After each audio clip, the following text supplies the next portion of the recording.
Recuerdo que estábamos en el Ritz, aquí en Barcelona. Yo estaba en el salón y había unas escaleras que bajan desde donde venía, desde la recepción, y entraba en el salón, y en el momento de bajar las escaleras, o sea, te dabas cuenta de que allí había un personaje. O sea, veías que estabas conociendo a un personaje realmente histórico.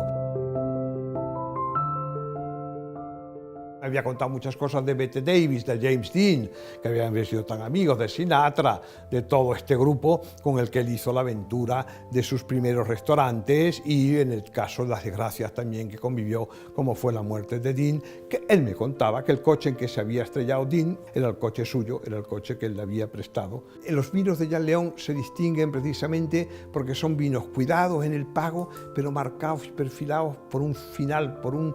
Yo diría esto, es el final de los vinos de Jean León lo que les distingue, que era como él, esa personalidad impecable que tú nunca lo hubieses visto con un cinturón mal puesto o con un dobladillo roto del pantalón.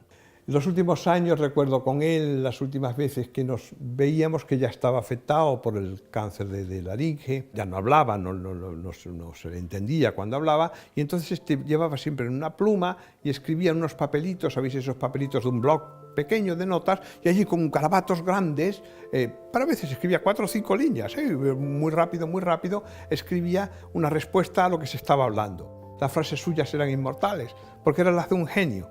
Eran frases que hoy día, cuando oímos hablar a veces a los grandes talentos y te dicen, a los grandes espíritus, y te dicen una frase y piensas cómo llegó, qué rodeo dio para... A veces el único rodeo que dio fue el de su propia vida.